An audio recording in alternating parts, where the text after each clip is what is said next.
mwaka dutangiye wa 2026 ni umuntu umwe ari Nyaruguru. Yego. Rwose twatumaze igihe nawe hari igishitsi ndimo kurwana naco cy'ubuzima bwe cyari kimubangamiye, ariko nshima Imana itagikoze isoni cyangwa ngiguhinduke. Twarasenze dusenga Imana ariko ntitwigera na rimwe turambirwa.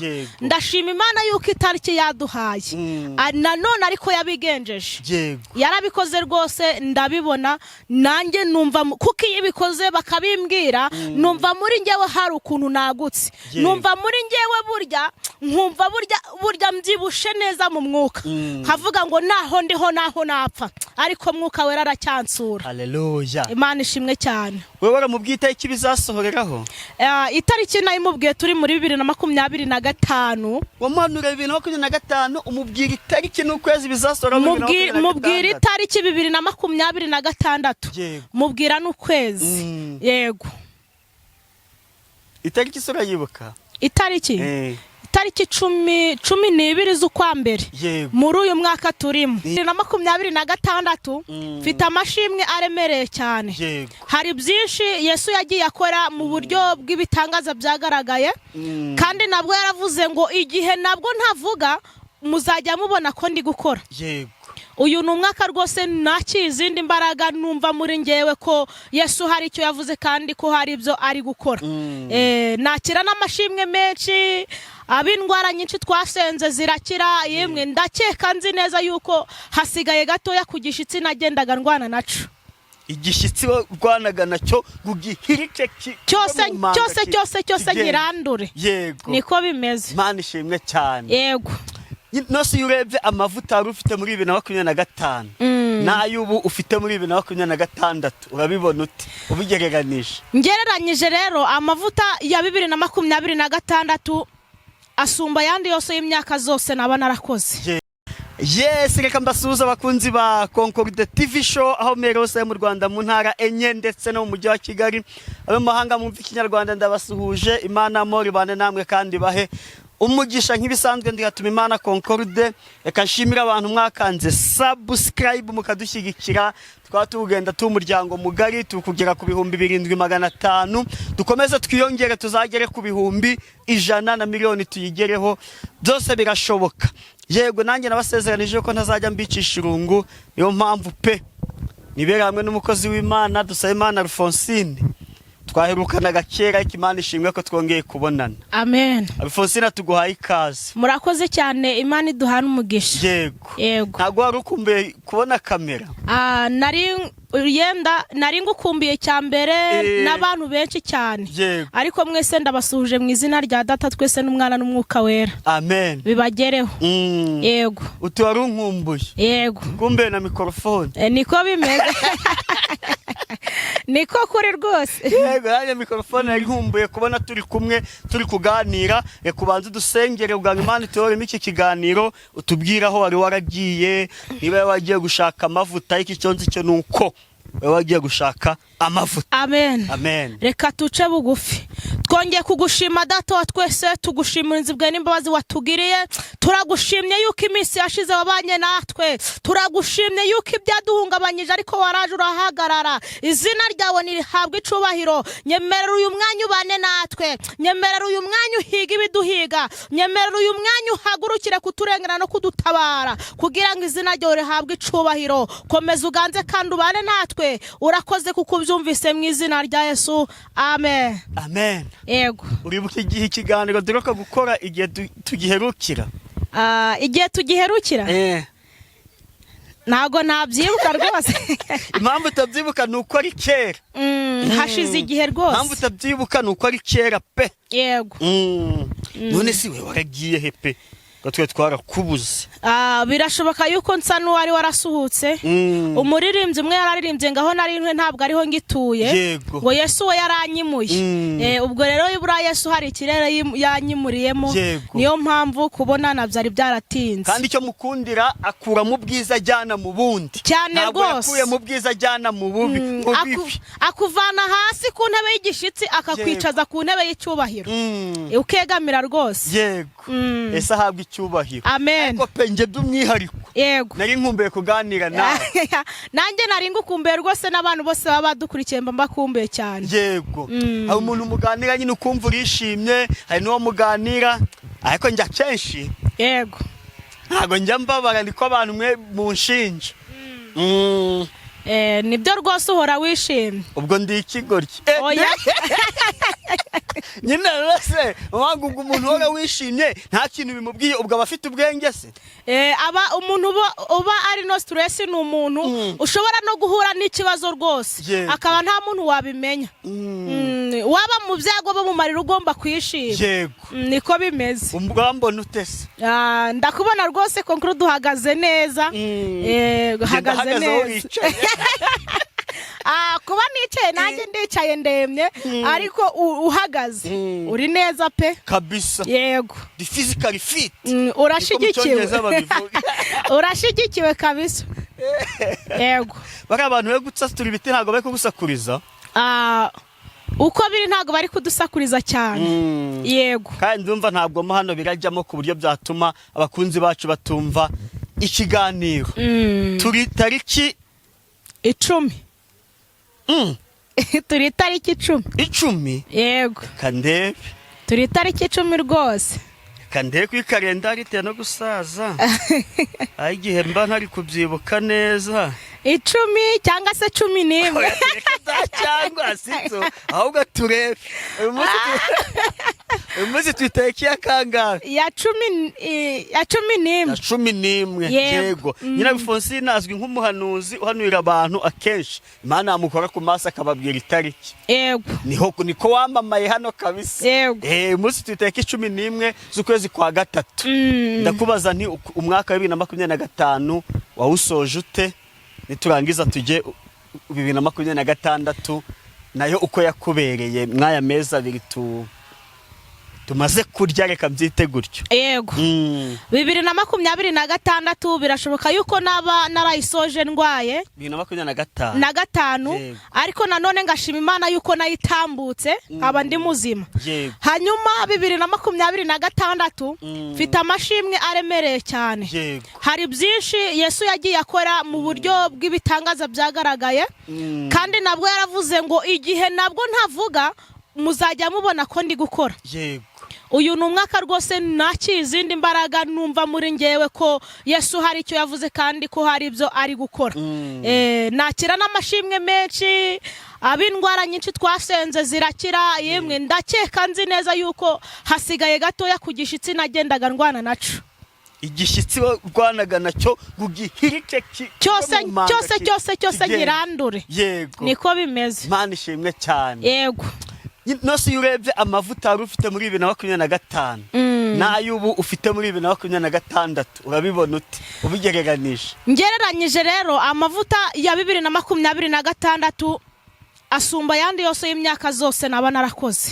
Yego 2025 amavuta nari mfite gagahari kandi gahagije ariko kuko hari byiyongeyeho niyo mpamvu mvuze yuko ago nari mfite gari kubye. Yego Yesu ni umwami. Amen. Yego ariko rosinzi na kenshi budusigaye tuvugana umbwira uti mvuye muri groupe muri Uganda. Ejo twavuganye uvuye Uganda cyangwa n'umuntu mwe mukumwe uburiyo? Ni umuntu twaturi kumwe wari uri kujyayo. Ariko nundi namwe muvuye gusenga wari kuwe akomereje Uganda. Yego kuwa hajya umunsi turi kuwa gatatu.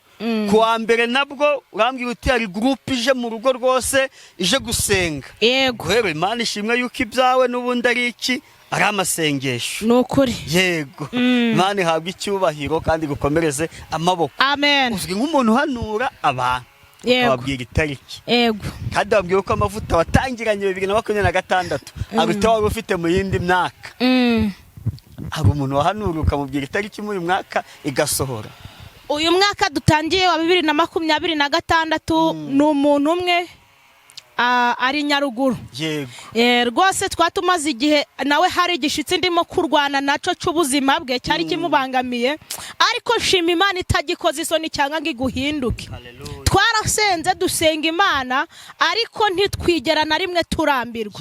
Ndashima Imana yuko itariki yaduhaye nanone ariko yabigenjeje. Yarabikoze rwose ndabibona, nanjye numva kuko iyo ibikoze bakabimbwira numva muri njyewe hari ukuntu nagutse, numva muri njyewe nkumva burya mbyibushe neza mu mwuka, nkavuga ngo naho ndiho naho napfa ariko Mwuka Wera aracyansura. Haleluya. Imana ishimwe cyane. Wewe waramubwiye itariki bizasohoreraho?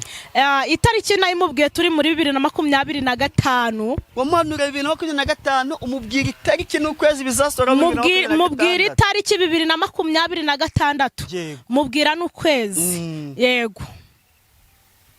Itariki sura yibuka? Itariki? Itariki 12 z'ukwa mbere. Muri uyu mwaka turimo.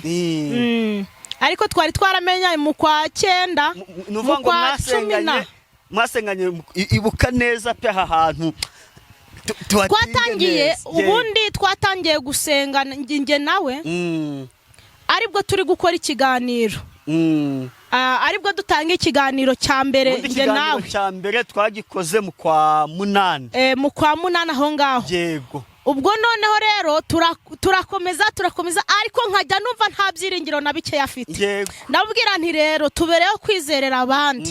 Abonye mu kwa 12 harageze aravuga ati Rufonsi noneho byabindi ndabirambo. Ndamubwira nitegereza.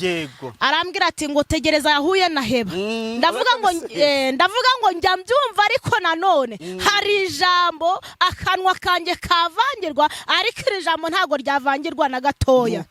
Musomera ijambo. Ndamubwira ngo kuko Umwami Imana azantabara nico kigiye gutuma utamwara. Rero ngera ukomere useke na babandi bakubangamiye ubasekere. Agezaho niyongera kumpamagara. Ariko nkazajya musengera kuri WhatsApp nkamwoherereza. Ariko ntasubize rwose.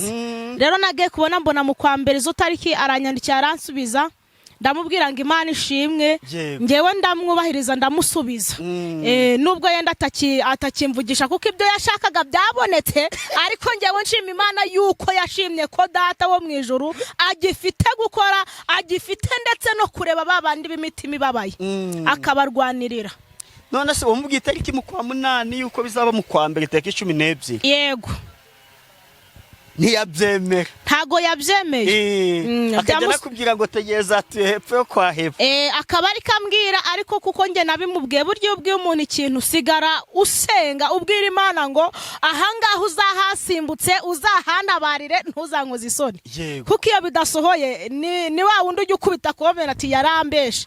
Kugira ngo rero ngo ufate ngo usengere hari igihe mbanza nashikirana na Mwuka Wera kibaza uyu muntu ngiye gusengera bimeze bite. Hari igihe Mwuka Wera kwimikirera akakwima makuru. Aho ni babandi bavuga ngo Rufonsina ntago ajya dufata ngo nge ntago asengera muri make. N'igihe kitaragera rwose bajye bihangana. Yego. Rwose undi hari umuntu ejo ndi sinzi wambwiye ngo ntabwo ngo ujye ubitaba. Nawe gantera bari guhamagarwa n'abantu benshi mwe kujya mu murenganya pe. Yego.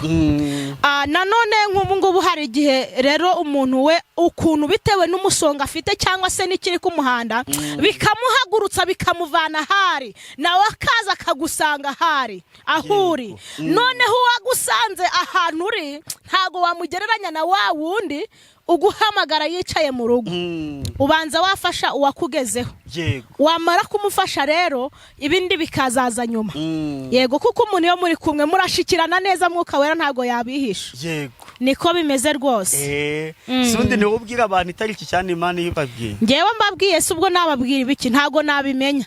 Ahubwo nanjye ndabyumva nkabivuga. Niko bimeze. Sundi byumva utega mwebwe mujya mu ncanga njya mbabaza mukanga kumenera ibanga. Nge nategereje na rimwe ko nakumva ijwi narahebye. Mwebwe mwumva gute ujya kumva ukumva umuntu uri kukongorera ngo bwira uyu gutya mubyumva gute?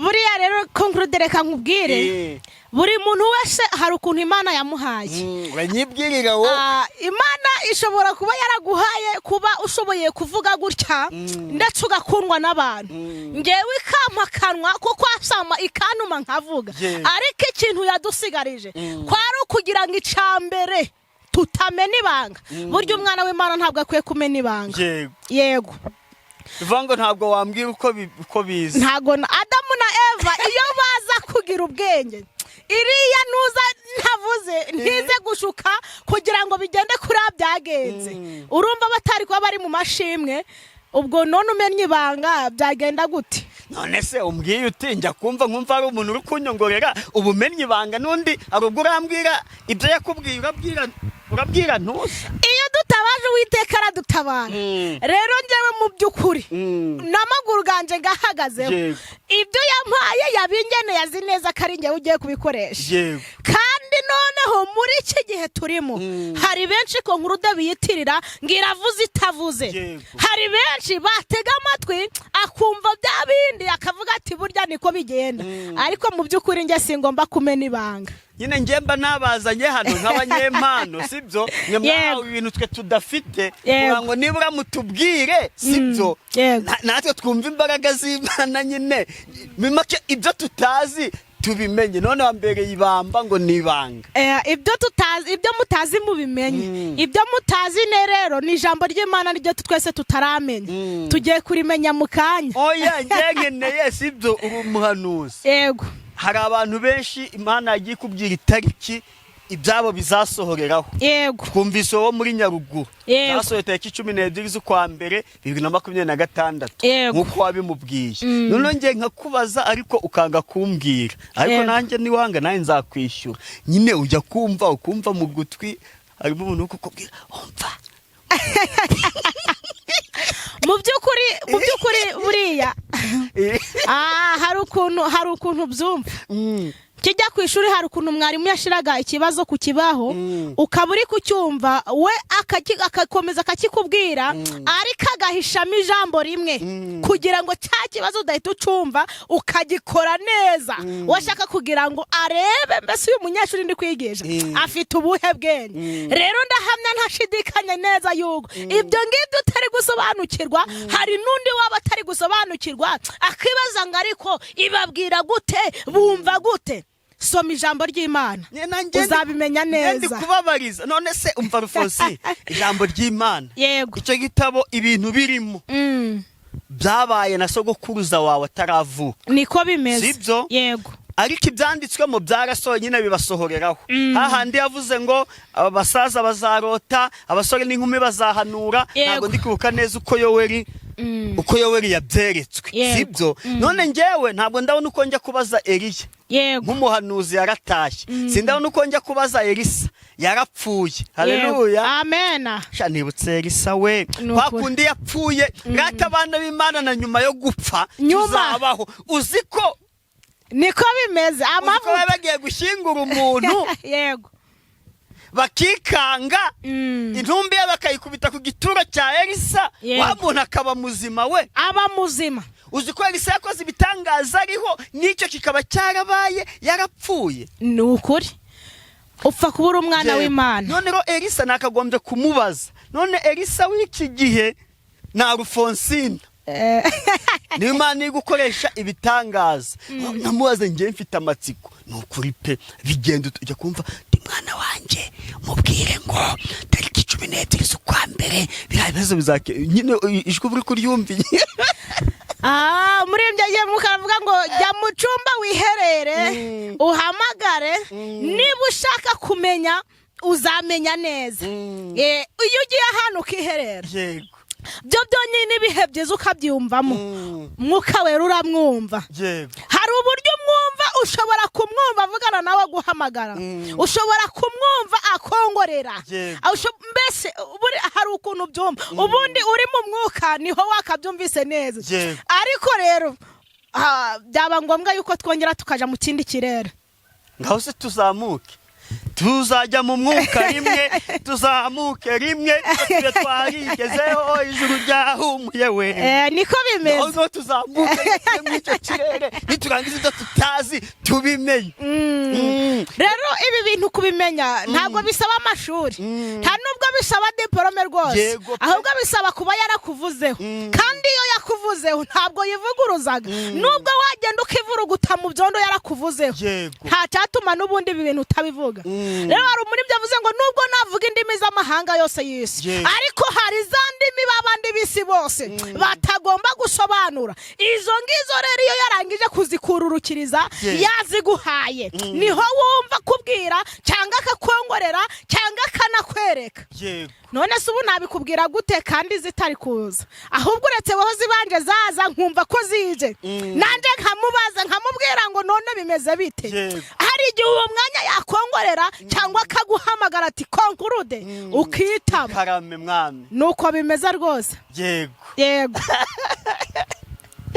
amakuru arayanyimye neza ariko nyine ni ibanga ry'akazi sibyo niko bimeze avuze ati ibyinshi biri mu iki gitabo cyera niko bimeze yego reka twumve ijambo ryanditswe mu icyo gitabo ni byiza cyane abafite ibibazo nk'ibyanjye baraza gusobanukirirwamo mu byanditswe uzashaka kubimenya neza azansange twicare mbimuganirize neza muririmbyi ajye mu karavuga ngo nishimiye ko data wa twese ankunda rero nimba nawe uzi neza ko Yesu agukunda nta cyatuma atabikubwira uyu munsi ugiye kudufasha udusomere rwose ndi kumva ugiye kudusomera kugira ngo amavuta y'Uwiteka nawe akugeraho kandi ubone umugisha uzi gusomera umuntu ngusomere nsomera rwose ngusomere aya ntago ndagusomera ahubwo ndagufasha gusoma yego ntago ujya wumva ngo runaka yansomeye sha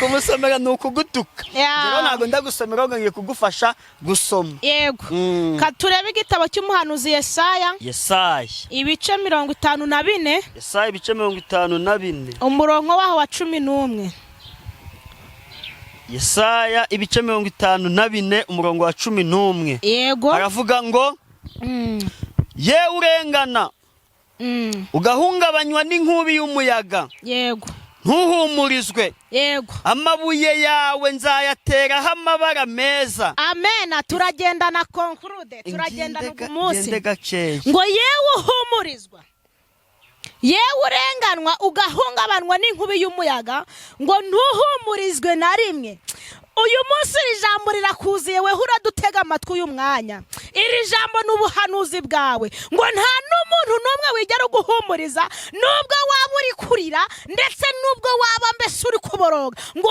yewe uhungabanwa n'inkubi y'umuyaga ngo nta n'umuntu n'umwe uguhumuriza komeza twumve yewe urengana ugahungabanywa n'inkubi y'umuyaga ntuhumurizwe amabuye yawe nzayateraho amabara meza amabuye yawe nzayateraho amabara meza imfatiro zawe nzazishingikisha safiro ngo ndetse n'ifatiro zawe nzazishingikiriza safiro ndetse n'ibyo ugambirira gukora Uwiteka azabibamo ndetse n'ibyo ugambirira kuzageraho Uwiteka birimo kuko urenganwa ukabura uwagutabara iminara yawe nzayubakisha amabuye abengerana ngo iminara yawe nzayubakisha amabuye arengerana ibyo ukora byose data azabibengeranya abazabibona bazabikunda kuko urenganwa ariko ukabura uwakurenganura kandi urugabano rwawe nzarushingisha amabuye anezeza ngo kandi n'urugabano rwawe ngo nzarushiraho igikundiro buri umwe wese uzarubona azanezerwa kandi azishima abana bawe bose bazigishwa n'Uwiteka haleluya abana bawe bose umuryango wawe wose ngo uzigishwa n'Uwiteka ngo kuko urenganwa rata hakabura ukurengera niyo mpamvu datavuze ngo ibyawe byose niwe ugiye kuza kubibamo amena kandi bazagira amahoro menshi ngo kandi muzagira amahoro menshi mwe muduteze amatwi uzakomezwa no gukiranuka ngo uzakomezwa no kwiringira Uwiteka uzakomezwa no kwirinda ibibi uzakomezwa no kwanga gucira umwanzi abakwanga. Agahato kazakuba kure kuko utazatinya. Ngo nta gahato karongera kukubaho ukundi, ngo kandi ntiwongere gutinya, ngo ntiwongere gutinya iyi nkubi y'umuyaga, ngo kuko Uwiteka ari uje kwivanga mu byawe. Uzaba kure y'ibiteye ubwoba kuko bitazakwegera. Ngo uzaba kure y'ibiteye ubwoba. Yewe udukurikiye, ibiteye ubwoba nibiza ntabwo bizakujyana, ndetse nubwo umuzi watemba ntabwo imvura izagutembana. Haleluya, amen. Ahari bazaterana ariko sinjye uzaba ubateranije. Ngahari bazaterana ariko si Uwiteka uzaba ubateranije. Bazaterana bari kukwigaho ariko nanone Uwiteka nawe azabicaramo, narangiza aza kubwire akumenera amabanga y'ibyari byabateranije. Haleluya. Uzagukoraniraho wese azagwa ari wo wazize. Ngo uzagukoraniraho wese bivuze ngo uzakurenganiriza ubusa, ngazagwa ari we hazize. Niko Uwiteka avuganye nawe aka kanya. Dore ninjure mu mucuzi uvugutira umuriro w'amakara agakuramo icyuma akoresha umurimo we, kandi umurimbuzi namuremeye kurimbu. Niko bimeze. Yesu birashoboka ko yakuremye akakuremera kubabara, ariko akakuremera kubabara igihe gitoya, abandi akabarema bakishima. Ko nkurude Yesu yemeye kurema abantu, yemera yuko umwe yavuka agakura afite amafaranga, akemera kundi we yakura ntayafite, akemera ko wavuka ubuzima bwawe buhungabanye, ngo kuko ari ubyemera ibyo byose. Ni nayo mpamvu ari uzadushiriraho amabuye abengerana bizatuma dukunda. Ariko nta ntwaro bacuriye kukurwanya izagira ikigutwara, kandi ururimi rwose ruzahagurukira kukuburanya uzarutsinda. Amen. Ibyo nibyo murage w'abagaragu b'Uwiteka, kandi uko niko gukiranuka kwabo guturuka hondi. Niko Uwiteka avuga. Amen. Imana ishimwe cyane. Katugerageze kugira ngo turebe niba amabuye ya Uwiteka azaza akayashiraho ibibengerana. Katurebe niba imfatizo zawe Uwiteka azazikomeza. Mbese uri muntu ki kugira ngo Uwiteka azagukomeze? Birashoboka yuko wanasenga ariko ugasenga karande zikagukurikirana. Birashoboka ko wahanura ariko karande zikagukurikirana. Ongera usenga Uwiteka. Nubwo bateranye bari kukwigaho ariko ntabwo bazakunesha. Nubwo bateranye bandika inzandiko, Uwiteka aje kuzitesha agaciro. Twakire neza ijambo ry'Imana. Dushimiye Imana. Imana ishimwe cyane kandi habwe icyubahiro. Nuko twe tugukumbuye, ishimwe ko twongeye kukubona uri muzima, twese turi bazima tutishwe n'ibyaha. Reka tugusaba utangiye nimero uzifuza yuko mwasengana, azaguhamagare ubundi dusoreze n'isengesho. Murakoze. Ni 079 63 81 27 7. Iba kuri WhatsApp ni 073 nyibutsa. Nanone urayifata? Ntago ndayifata mu mutwe. Ekaraje gikurebere. Ni 073 85 68 780. 0karindwi 38 56 87 80. Amen. Kadusenge mu izina rya Yesu.